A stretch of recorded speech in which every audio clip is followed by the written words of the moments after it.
इसीलिए भगवान कौन है? बोले शांताकारम। क्यों? बोले अपने मन को, अपने चित्त को ठाकुर अपने वश में रखते।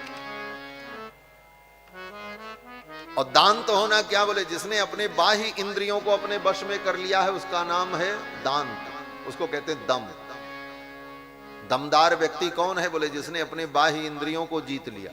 शत्रु को जीत लेना, दुश्मन को जीत लेना, ये कोई बहुत बड़ी दमदारी नहीं है। दमदारी तो ये है कि अपनी बाह्य इंद्रियों को, अपने नाक कान आंख को, अपने भोगादि इंद्रियों को अपने वश में जो कर ले वो दम युक्त है। उसको कहते हैं दांत। शांत और दांत।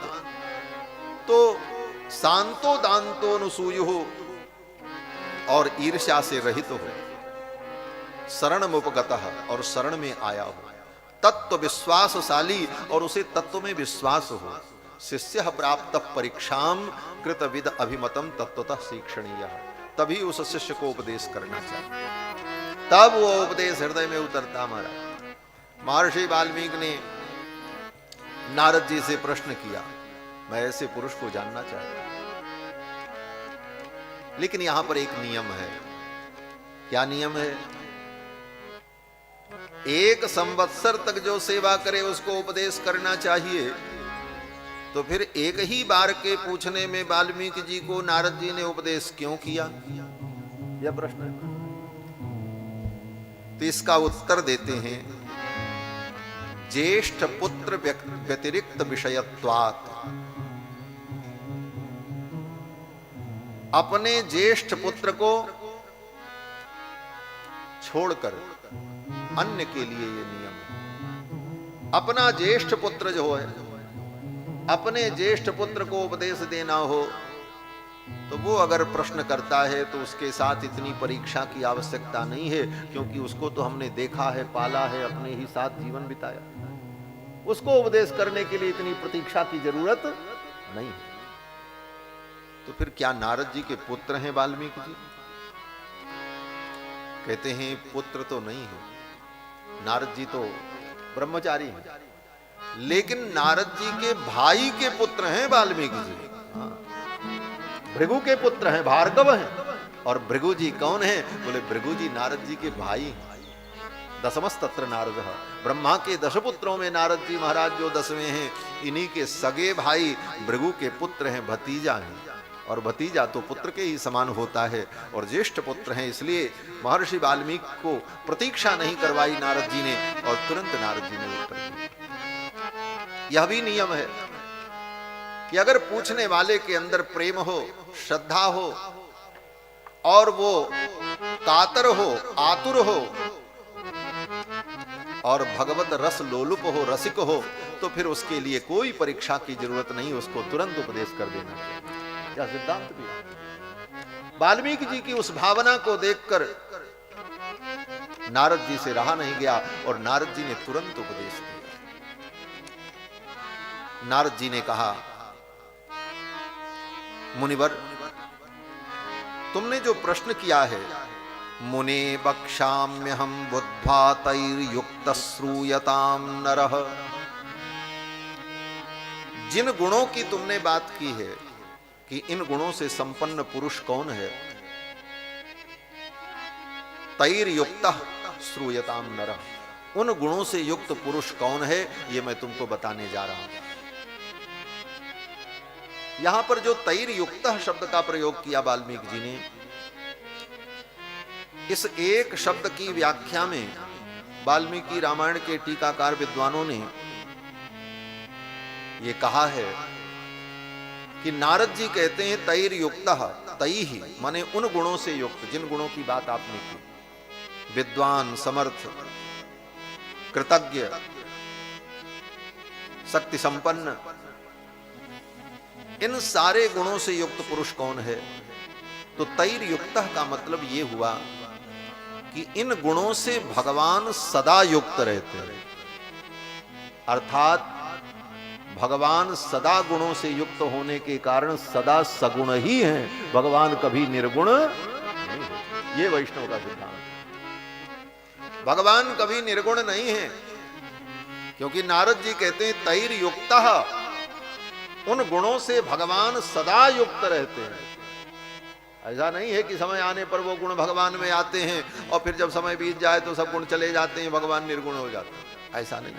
भगवान के जो दिव्य कल्याण गुण हैं, वशी बदान्यो गुणवान ऋजुसुचि मृदुर दयालुर मधुर स्थिर समः कृति कृतज्ञ स्तौसी स्वभावतः समस्त कल्याण गुणामृतो दधि। स्वभावतः ये सारे गुण भगवान में सदा विद्यमान रहते हैं, इसलिए भगवान सदा सगुण साकार ही हैं, वो कभी निर्गुण निराकार नहीं रहते। बोले तो फिर निर्गुण का अर्थ क्या होता है? निर्गुण की बड़ी चर्चा होती है, कितने निर्गुणियां भी हो गए, यहां तक कि उन लोगों ने जो ऐसे भजन पद बनाए, बोले उसको लोग कहने लगे अरे तो ये निर्गुण भजन है।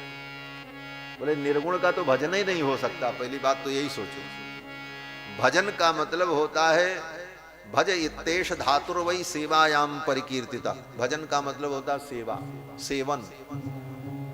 जिसमें कोई गुण ही नहीं है उसका सेवन तुम क्या करोगे? बिना गुण के किसी पदार्थ का सेवन हो ही नहीं सकता। इसलिए भगवान तभी सेव्य होते हैं जब भगवान सद्गुणों से सदा युक्त रहते हैं। इसलिए भगवान तैर युक्तः, उन गुणों से सदा युक्त हैं, कभी भगवान निर्गुण होते ही नहीं। और निर्गुण भगवान से किसी का कोई काम भी नहीं होता, ये भी जान लो। क्यों? बोले निर्गुण भगवान से आप क्या प्रार्थना करोगे? पहली बात प्रार्थना करोगे कि भगवान आप कृपा करो, तो कृपा अगर करेंगे तो कृपा करते ही वो निर्गुण नहीं रहेंगे। क्यों? बोले कृपा गुण उनमें आ जाएगा, और कृपा गुण आ गया तो फिर तो सगुण हो गए, फिर निर्गुण कहां रहे? इसलिए निर्गुण से कुछ होता ही नहीं है, जो कुछ होता है सब सगुण से ही होता है।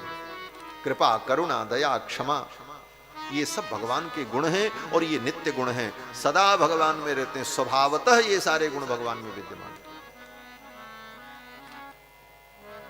नारद जी ने जब वर्णन प्रारंभ किया तो भगवान के 68 गुणों का वर्णन किया, और 68 गुणों का वर्णन करते हुए भगवान राम के पावन चरित्र को नारद जी ने सुनाया।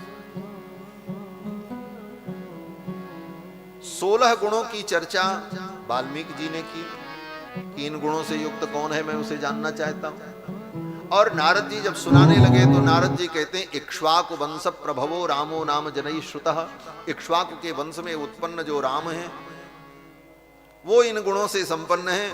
और ये कहते हुए नारद जी ने वाल्मीकि जी को भगवान के 68 गुणों का वर्णन करके सुनाया, कथा भी सुनाई, लेकिन पहले तो एक बार में भगवान के 68 गुणों का वर्णन कर दिया। नियतात्मा महावीर्यो द्युतिमान धृतिमान वशी बुद्धिमान नीतिमान वाग्मी श्रीमान शत्रु निवर्हणः विपुलांसो महाबाहु कंबुग्रीवो महाहनु। ये सब भगवान के गुण हैं, इन सब गुणों का वर्णन किया। दूसरे शब्दों में कहो तो कि ये वाल्मीकि रामायण क्या है? बोले वाल्मीकि रामायण वो वेदांत है जिस वेदांत में सगुण ब्रह्म की जिज्ञासा की गई, निर्गुण ब्रह्म की जिज्ञासा नहीं। वेदांत में तो ये भावना कर लेते हैं निर्गुण ब्रह्म की जिज्ञासा हुई, अथा तो ब्रह्म जिज्ञासा, और फिर उस ब्रह्म को निर्गुण निराकार सिद्ध करने का प्रयत्न किया विद्वानों ने, महापुरुषों ने। लेकिन यहां पर जो जिज्ञासा नारद जी से वाल्मीकि जी कर रहे हैं, ये निर्गुण निराकार ब्रह्म की जिज्ञासा नहीं है, अपितु सगुण साकार ब्रह्म की जिज्ञासा कर रहे हैं।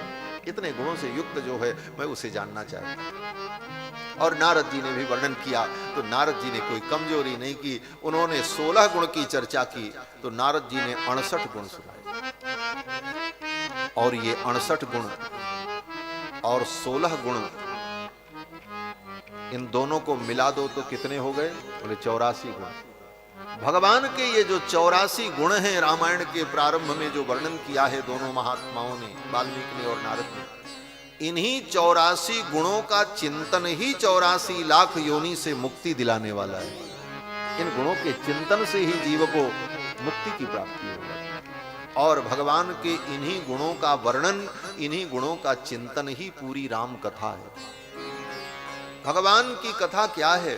बोले भगवान के गुणों का प्रकाश है।